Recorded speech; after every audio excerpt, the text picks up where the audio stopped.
da paz, da luz e de si mesmo não reclamou. Abriu sua mão e a estendeu no madeiro. Estava ferido o próprio carpinteiro. Estava ferido o grande Cordeiro. Sua renúncia em favor dos pecadores é a cruz, e a estrada para a vida tem seu nome, é Jesus.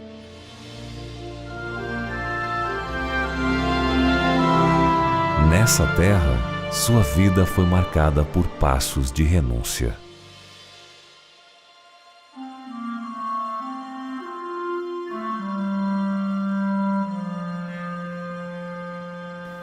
Que alegria podermos estar juntos nessa ocasião tão especial para estudarmos a respeito da vida de Cristo e de uma forma mais detalhada os últimos eventos do seu ministério.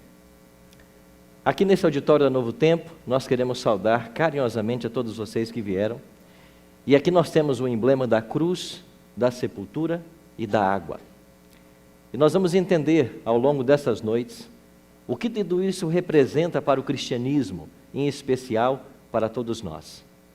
A minha saudação carinhosa a você que está em alguma de nossas igrejas adventistas espalhadas pelo Brasil, em algum auditório, talvez num pequeno grupo, ou você que está em casa com sua família, assistindo agora Novo Tempo, no canal aberto da sua cidade ou Sky Canal 14. Deus abençoe você e seja bem-vindo a 3 noites especiais da programação Nos Passos de Jesus, um caminho de esperança. Hoje vamos estudar a respeito daquela sexta-feira, quando Cristo foi crucificado. E hoje, Sexta-feira Santa, o Brasil parou. Nosso país para.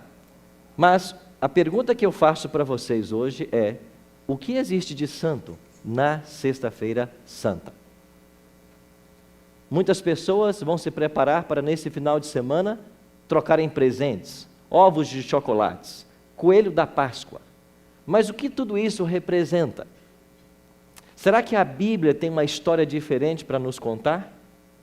E eu queria convidar você que trouxe a sua Bíblia, e você que nos acompanha em casa, que também tomasse a sua Bíblia, e nós vamos conhecer agora a verdadeira história da Semana Santa e da Páscoa.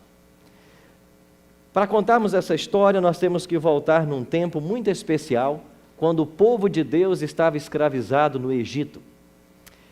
Temos que voltar a um grande homem do passado chamado Moisés.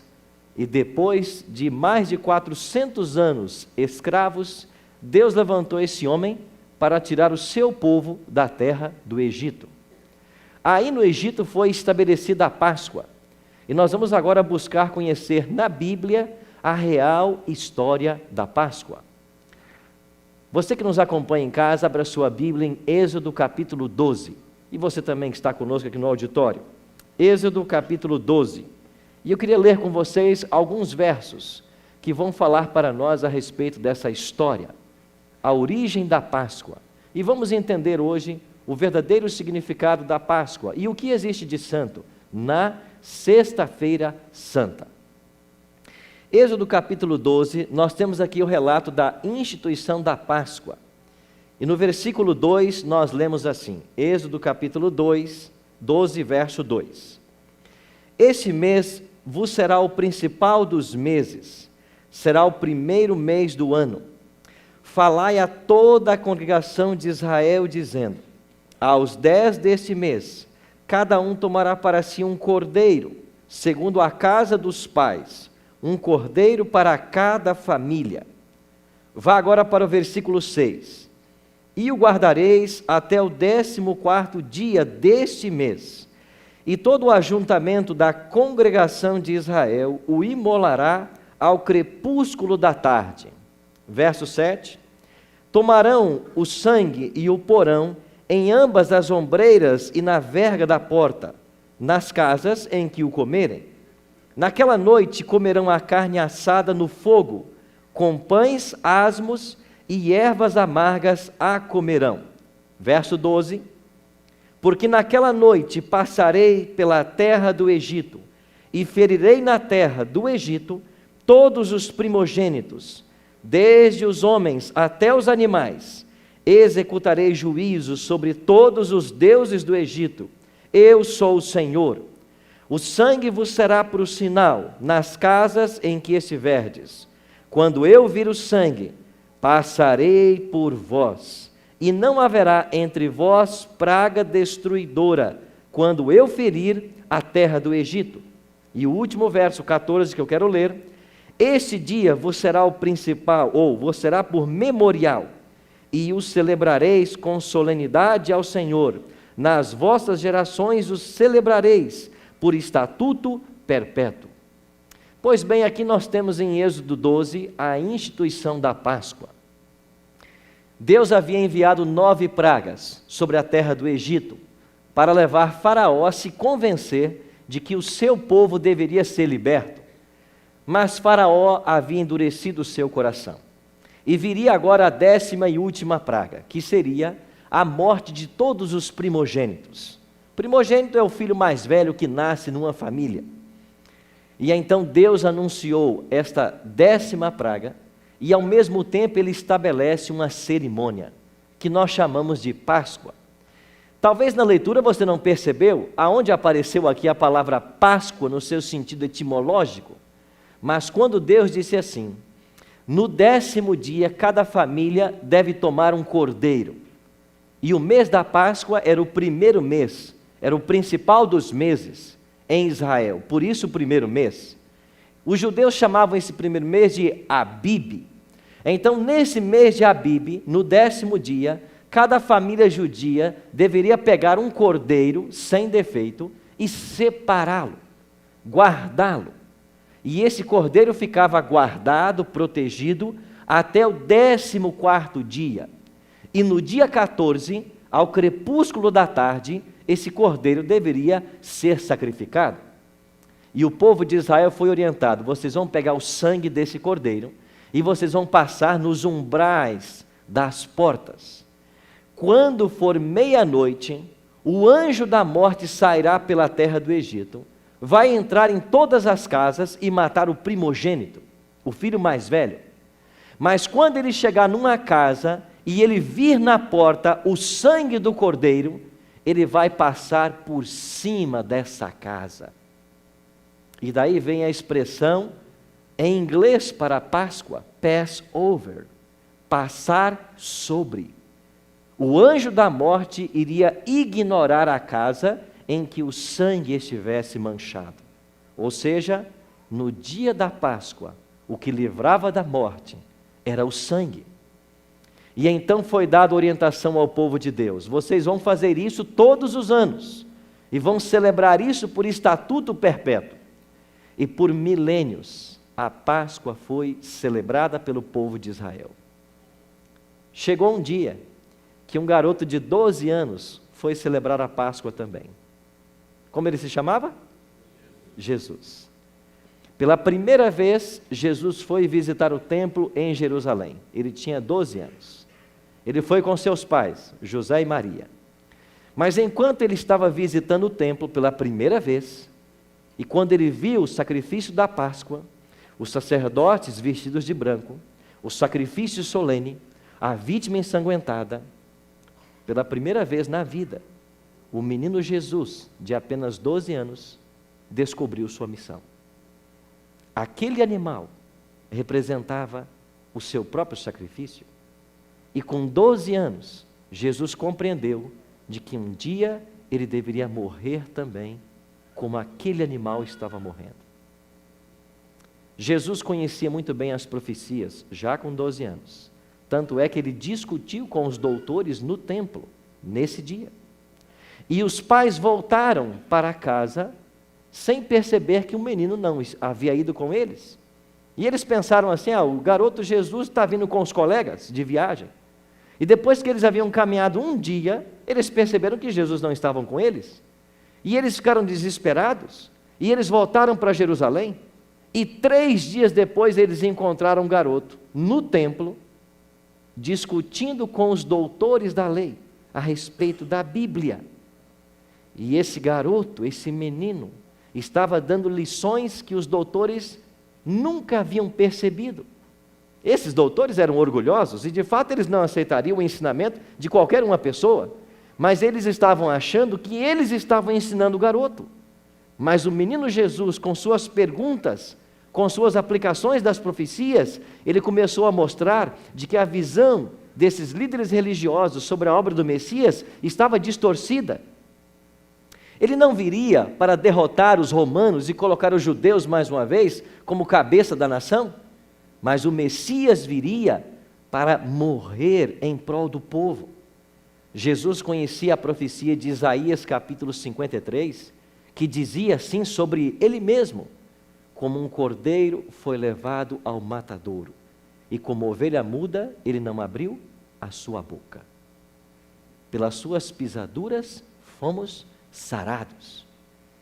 E o menino Jesus entendia isso, e os líderes religiosos tiveram a oportunidade de entender o verdadeiro significado da obra do Messias. Jesus tinha 12 anos. Passados 21 anos, ele agora com 33, Jesus se aproxima da última semana da sua vida e do seu ministério. Você se lembra quando Jesus Cristo mandou que os discípulos buscassem um jumento? E ele montou nesse jumento e se dirigiu para Jerusalém? Essa história aparece em Mateus capítulo 21. Quando Jesus está entrando em Jerusalém, que dia era aquele? Qual era o dia da semana em que Jesus entrou montado num jumentinho em Jerusalém? Os nossos irmãos católicos sabem muito bem, porque todos os anos os católicos celebram essa data. Eles chamam Domingo de Ramos, porque foi naquele domingo que a multidão começou a colocar ramos de palmeiras para que Jesus passasse com o jumentinho. E você que nos assiste em casa deve conhecer muito bem essa tradição. O Domingo de Ramos. O Domingo de Ramos celebra o momento em que Jesus monta no jumentinho e entra na cidade de Jerusalém. E eu pergunto, por que é que Cristo fez isso? Por que Jesus escolheu um jumentinho? Porque assim eram coroados os reis em Israel. O próprio profeta Zacarias havia predito que o Messias deveria aparecer montado num jumentinho cria de jumento. E quando a multidão viu Jesus se aproximando, e a fama de Cristo já havia se espalhado por todas as regiões, como aquele que curava, como aquele que ressuscitava, como aquele homem de poder, e eles pensavam, chegou o momento de coroarmos a ele o rei. E quando a multidão começou a clamar, hosanas ao que vem em nome de Davi, Jerusalém inteira entrou em convulsão. E quando Jesus chegou próximo ao templo, ele o purifica novamente, expulsando os cambistas de lá. Mas acontece algo que talvez você nunca parou para pensar. Quando a multidão pensava em coroar Cristo como rei, ele desaparece. Ele não aceita ser coroado. E ele sai da presença de todos. Por que é que ele fez isso? Eu disse para vocês de que esse era um domingo. E sabe que dia era esse domingo no calendário judaico? Era o 10º dia do mês de Abib. Você se lembra que eu falei há pouco sobre o que acontecia lá em Israel no 10º dia? Quem se lembra? O cordeiro era separado. O que fez Cristo quando ele entrou em Jerusalém? Ele próprio se separou como cordeiro pascal. Ele se separou como sacrifício. Agora faça a conta comigo. Se aquele dia foi o dia 10, um domingo, a segunda foi dia 11, a terça 12, a quarta 13 e a quinta 14. Em que dia morria o cordeiro pascal? Dia 14. Que horas? Ao crepúsculo da tarde. Sabe o que significa ao crepúsculo da tarde? Próximo ao pôr do sol. Naquela quinta-feira, Jesus disse assim para os seus discípulos: vão e preparem a Páscoa. Peçam um cenáculo emprestado. Diga para o dono que o Senhor precisa dele. E os discípulos foram e prepararam a Páscoa. Agora, como que a Páscoa era preparada? O cordeiro tinha que morrer, as ervas amargas tinham que ser preparadas, o pão tinha que ser asmo. E ao longo dos milênios, os judeus introduziram um novo elemento na Páscoa, que não estava originalmente aqui em Êxodo 12, foi o puro suco da uva.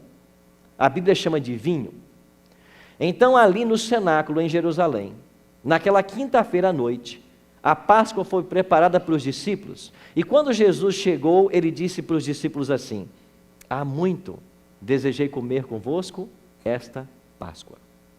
Por que Jesus disse isso? Não era a primeira Páscoa que ele celebrava, mas ele disse essas palavras porque seria a última.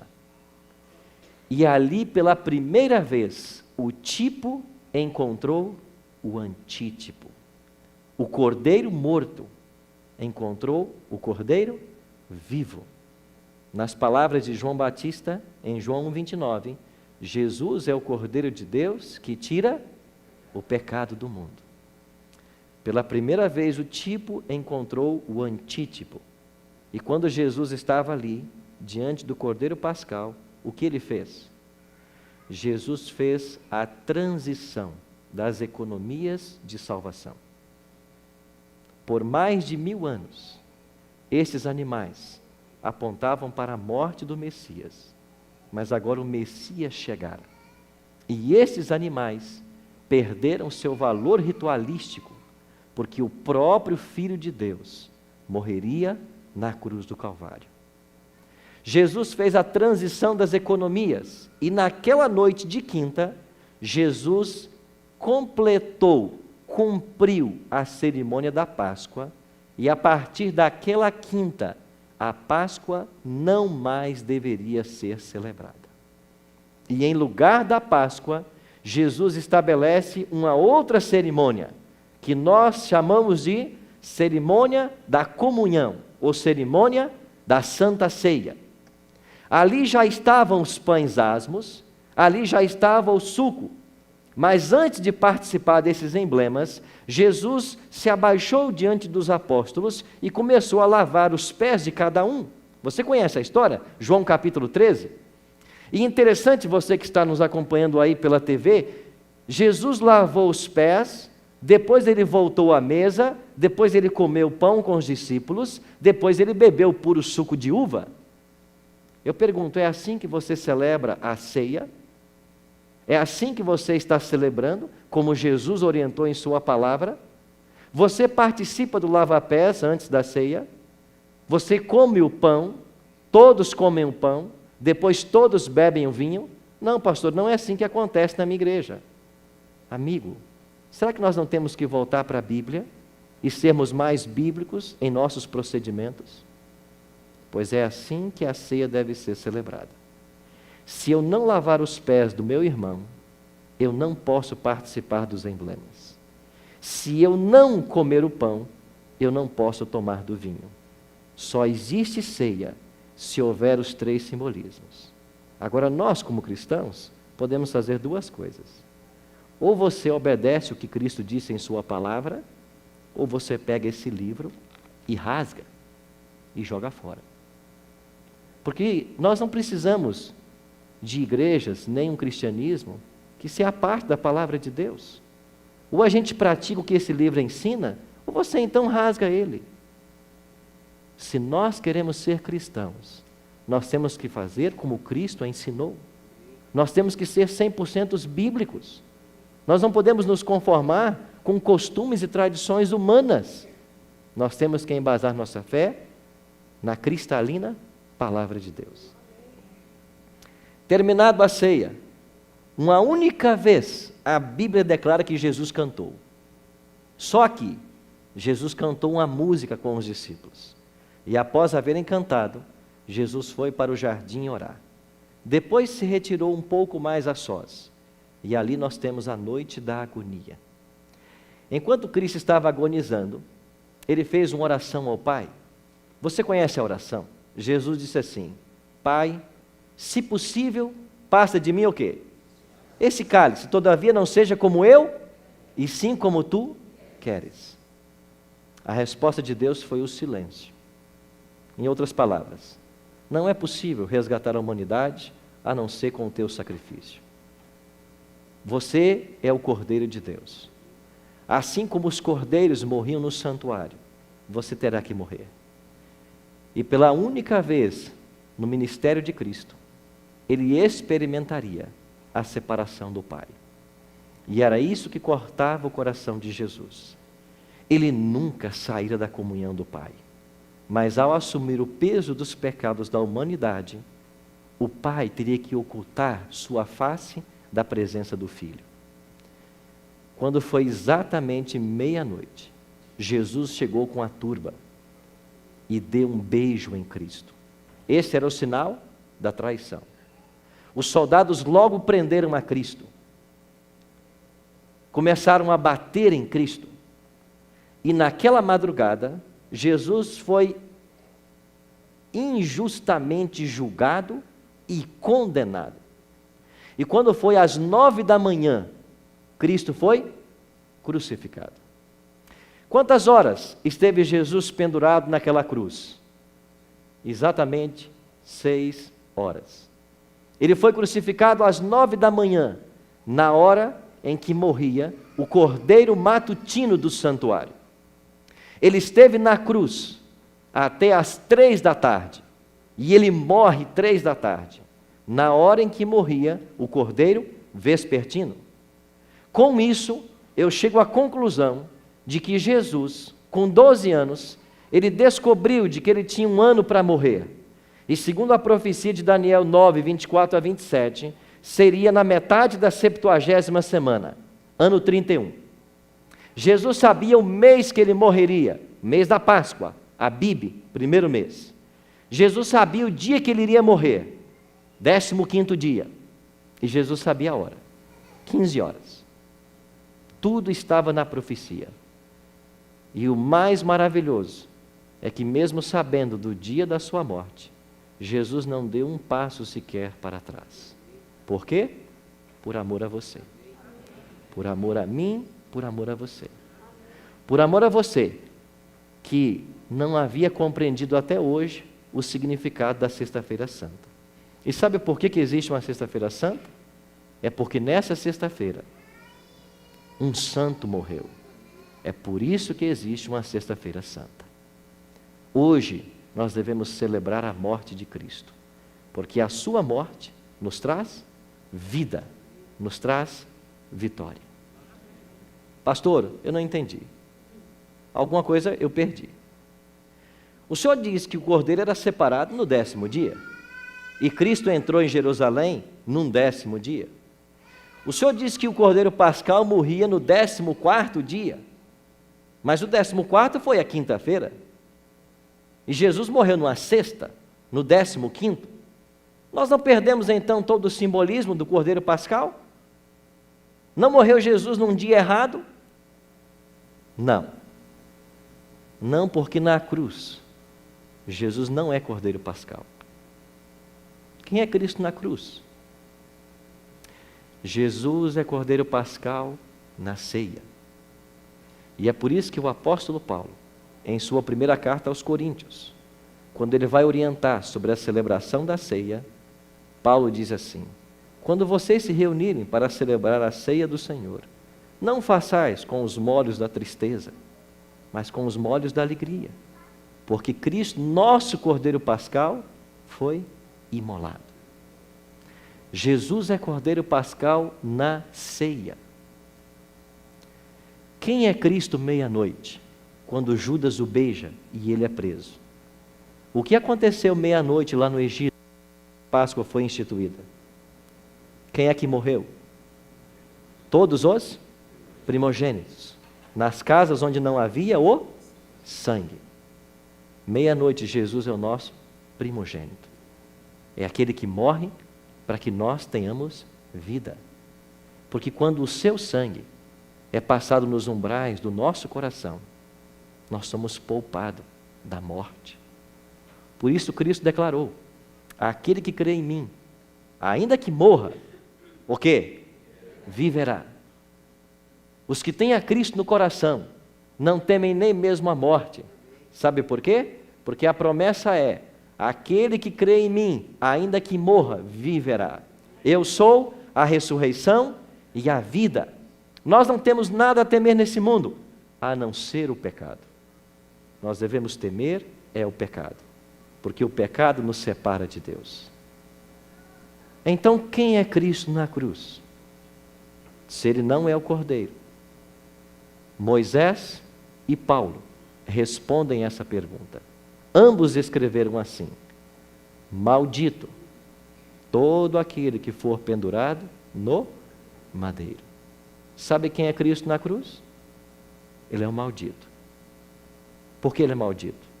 Porque ele assumiu o seu pecado. Porque ele assumiu o meu pecado. Na cruz, Jesus não é o Filho amado de Deus. Ele é o odiado de Deus. E como odiado, ele tem que morrer. Por que ele tem que morrer? Porque ele assume nesse momento o pecado de toda a humanidade. Você entende por que hoje é Sexta-feira Santa? Porque nela um santo morreu. Alguém que nunca havia pecado, que não merecia a morte, mas mesmo assim, ele não voltou atrás. Eu queria mostrar algo para vocês. Esse pequeno panfleto me acompanha há quase 30 anos. E foi numa Sexta-feira Santa, há quase 30 anos atrás, que alguém foi na minha casa e me entregou esse panfleto, que tem aqui um garoto, uma garota, uns cravos e uma cruz. E nele está escrito assim: a vida em sua morte. Foi o ano de 1985. Eu tinha 13 anos de idade. Eu estava assentado na sala da minha casa, naqueles dias, assistindo televisão. Havia chovido muito, a minha rua estava alagada. E quando me deram esse convite, falando de que haveria por ali um estudo a respeito da morte de Jesus, no primeiro momento eu não me impressionei, mas depois eu senti o desejo de ir lá. E quando lá cheguei, havia um homem, alto, um pouco corcunda, chamado Emanuel Ruela. Ele era um médico. E esse médico deixava a sua casa todas as noites, deixava o seu emprego, as suas atividades, e foi para um bairro da periferia em Vitória, falar do amor de Jesus. Eu, com 13 anos, comecei a assistir todas as noites essas mensagens. E ainda parece que eu ouço ainda na minha mente a sua voz, falando do sacrifício de Jesus, do amor que Cristo tem por cada um de nós. E de que na Semana Santa a gente tem que parar para celebrar o amor dele, o amor que o levou à cruz. O Arautos do Rei cantou há pouco que nós conhecemos o céu. E por que você pode conhecer o céu? Porque ele conheceu a cruz. E uma cruz que não era dele. Eu, com 13 anos, já havia começado a beber e a fumar. E já frequentava, naquele tempo a gente chamava de discoteca. Na sexta-feira, eu fui para o auditório e depois fui para a discoteca. No sábado, eu fui para o auditório e depois fui para a discoteca. No domingo, eu fui para o auditório e não consegui ir para a discoteca. Porque a história do homem do Calvário estava mexendo o meu coração, com apenas 13 anos de idade. E eu percebi que esse Cristo tinha um plano diferente para a minha vida. Eu percebi que beber, fumar ou estar fazendo outras coisas que prejudicavam o meu corpo não agradavam a Ele. E quando eu conheci a história da cruz, daquele homem que sem nunca ter pecado, se deixou levar até o Calvário, eu percebi que Ele tinha um plano para a minha vida. Assim como eu tenho certeza que Ele tem um plano para a sua vida. Você pode estar aí sozinho em casa, diante dessa televisão. Ou talvez, sentado num sofá com tua esposa e nem sabe onde os filhos estão. Talvez você é um jovem que tem passado por momentos difíceis na vida e tem caído no mundo das drogas. Talvez você é uma bela garota, mas os problemas da vida te fizeram chegar no chão. Há esperança para você, porque o homem do Calvário tem um plano para a sua vida. Você nunca mais será o mesmo. Quando você se encontrar com o homem da cruz, você nunca mais será o mesmo. Há quase 30 anos eu conheci Jesus. E por vezes eu me fico perguntando quem eu seria, aonde eu estaria, se não fosse o homem da cruz. Você que está comigo nessa noite, você precisa abrir seu coração a Cristo. Você precisa entender o sacrifício que foi feito naquela sexta-feira. Você tem que conhecer aquele que se fez maldito no seu lugar. E eu queria terminar contando uma história que eu ouvi de um professor meu há alguns anos. Vários jovens da igreja adventista foram para o sul do Brasil numa programação especial. E quando eles voltavam dessa viagem, num ônibus alugado, houve um acidente terrível e dezenas desses jovens morreram. Me parece que 3 corpos foram levados para Belo Horizonte, mas a maioria deles, mais de 20, eram membros de uma igreja adventista aqui de São Paulo. E numa manhã, mais de 20 caixões ocupavam a plataforma da igreja. Esse foi um evento que teve repercussão nacional. Vários jornalistas para ali concorreram. E enquanto os pastores estavam na sala pastoral, se preparando para pregar a mensagem, um desses repórteres mais audaciosos interrompeu a conversa e perguntou assim para os pastores: que mentira vocês irão contar agora para a igreja? O que vocês dirão para enganar esse povo? Eu só acredito no homem e nele vivo. Ele saiu da sala. Meu professor contou que naquela hora a palavra foi pregada. Os corações foram confortados. Lágrimas foram enxugadas. Mas no dia seguinte ele fez questão de ir a uma banca de jornal, comprar o jornal onde aquele repórter era o articulista. E quando ele abriu o jornal na página que o repórter escreveu, ele encontrou uma matéria em letras garrafais que dizia: cerimônia fúnebre conforta fiéis e converte jornalista ateu.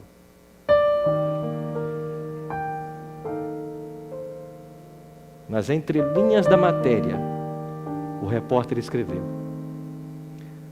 quando eu saí da sala pastoral, eu me assentei no último banco da igreja. E quando a mensagem começou a ser pregada, eu descobri que Cristo estava vivo. Era eu quem estava morto. E num único momento da minha vida que eu fiquei humilde, Ele desceu da cruz para me abraçar.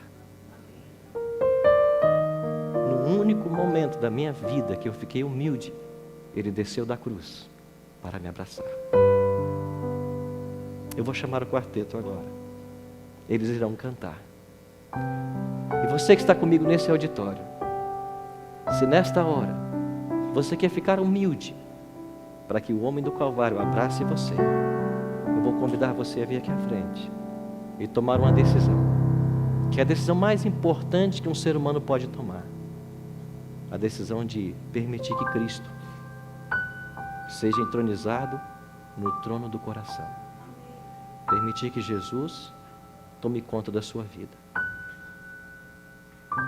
Mas eles não vão começar a cantar até que eu veja vir a primeira pessoa. Quem é o primeiro? Louvado seja Deus. Você que me assiste em casa, você não está conosco aqui nesse auditório, mas você está aí em casa sentado, ou talvez numa de nossas igrejas. Eu vou pedir agora os pastores presentes, ou os anciãos, que se dirijam à frente da igreja para receber você. E você que está no auditório, numa igreja, em qualquer lugar assistindo, você venha até esse pastor, até esse ancião. e tome a sua decisão. Se você está sozinho em casa, abra o seu coração a Deus e faça uma oração. Peça a Jesus para que te aceite, do jeito que você está, para que pela graça dele um dia você seja como ele deseja e como ele quer.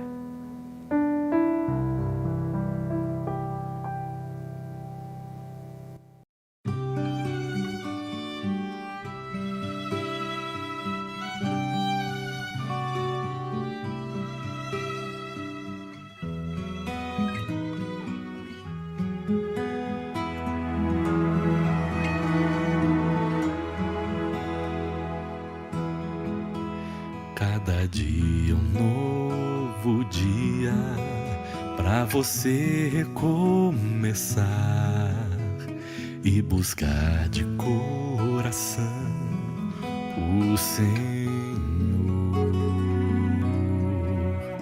apoiando no futuro, tropeçando no passado, mas andando e clamando por perdão.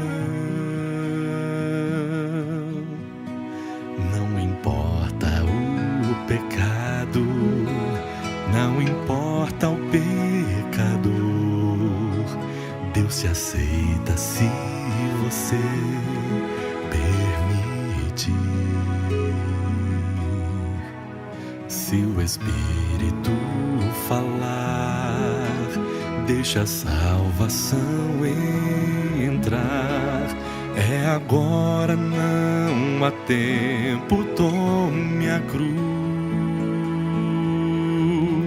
Não resista mais, se entregue ao Pai.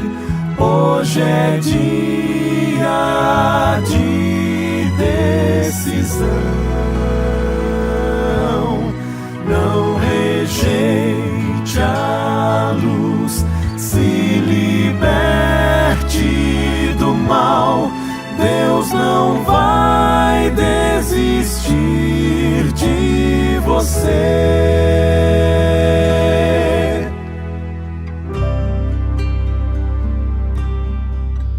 Se você não vê motivos pra sua vida continuar, se você se acha indigno para Deus,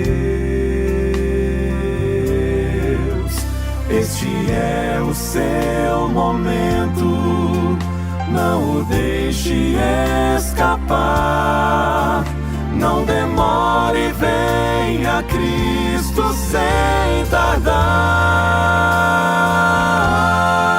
tardar. Não resista mais, se entregue ao Pai. Hoje é dia de decisão. Não rejeite a luz, se liberte do mal. Deus não vai desistir de você. Não resista mais, se entregue ao Pai. Hoje é dia de decisão. Não rejeite a luz, se liberte do mal. Deus não vai desistir de você.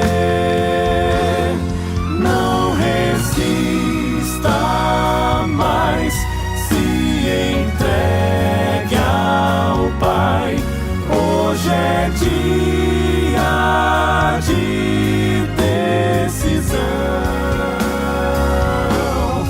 Não rejeite a luz, se liberte do mal. Deus não vai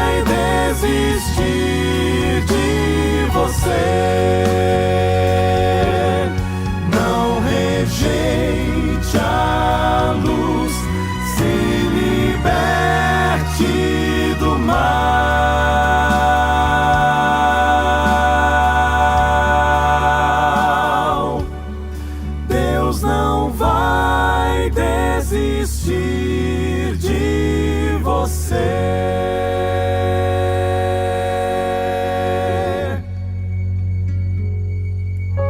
Lucas 15 nos ensina de que a alegria no céu por um pecador que se arrepende. Por certo, aí na sua igreja, no auditório, ou você em casa, muitos também vieram à frente, se colocaram de pé. Mas eu não posso orar, porque existem alguns ainda nesse auditório, aí em casa, nas igrejas, que não tomaram a decisão ainda. E antes que eu ore, eu queria convidar você que viesse à frente. Aqui no auditório há pessoas que ainda não tomaram sua decisão. Eu queria que você raciocinasse comigo por um instante. Será que você é mais sábio do que Deus para controlar sua vida? Será que você acha que você tem capacidade de tocar o seu trabalho, a sua empresa, os negócios, a família, longe dele? Será que você tem mais inteligência do que o teu Criador para administrar as coisas na sua vida? Por isso eu queria te convidar a ficar de pé e vir aqui à frente. Cedo ou tarde na vida, nós percebemos que nós não somos nada e nem sabemos nada. Não espere um divórcio bater à sua porta. Não espere um filho de 18 anos cair no mundo das drogas. Não espere alguém que você ama contrair um câncer para olhar para o céu. Sem nós, Deus é Deus. Sem Ele, nós não somos ninguém. Mas se você não abrir o seu coração a Cristo, para que Ele entre, Ele nunca vai forçar. Sabe por quê? Quem força é o diabo. É o diabo que força. Cristo não força. O Apocalipse diz: eu estou à porta e bato. Se alguém ouvir a minha voz e abrir a porta, eu entrarei em sua casa, cearei com ele e ele comigo. Jesus não vai te empurrar para o céu. Ele pagou um alto preço na cruz, mas Ele não vai te empurrar para o céu. Essa tem que ser uma decisão tua, uma decisão pessoal, uma escolha racional, uma escolha inteligente. E talvez até hoje à noite você duvidava da existência de Deus. Se você duvida da existência de Deus, eu pergunto para você: quem é agora que está apertando o seu coração? Por que que parece que você perdeu o seu chão?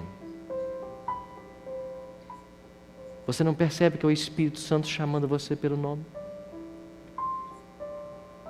Tome agora a sua decisão. Levante-se e venha.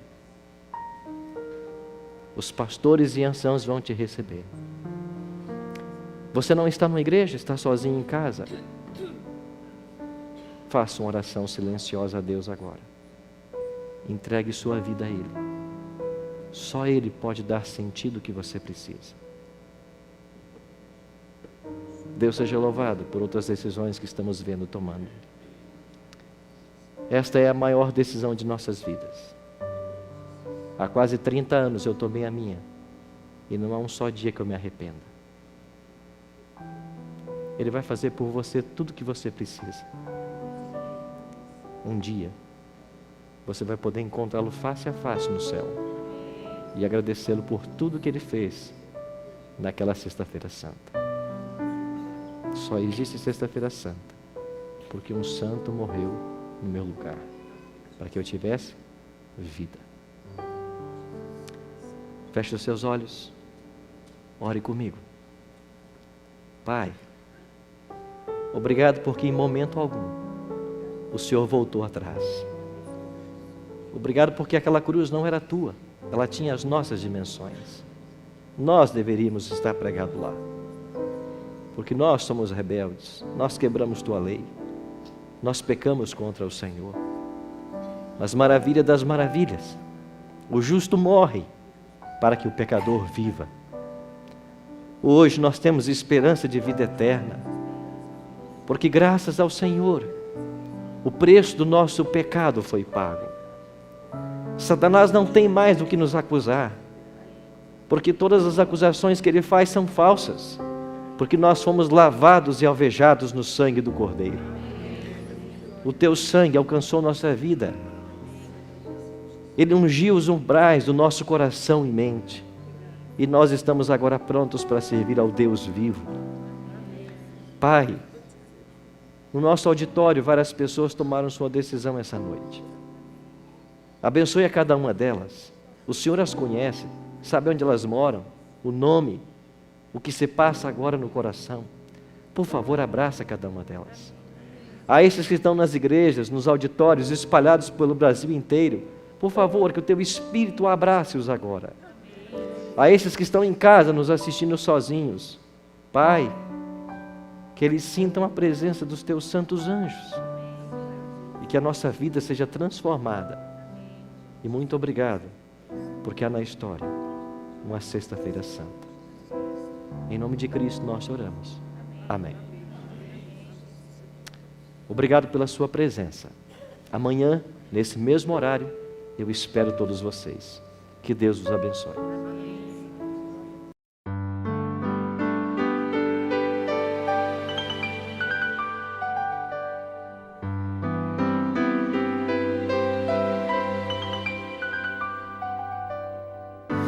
Que o Senhor te abençoe e te guarde. Que o Senhor faça resplandecer seu rosto sobre ti e tenha misericórdia de ti, de ti. Que o Senhor sobre ti levante o seu rosto e te dê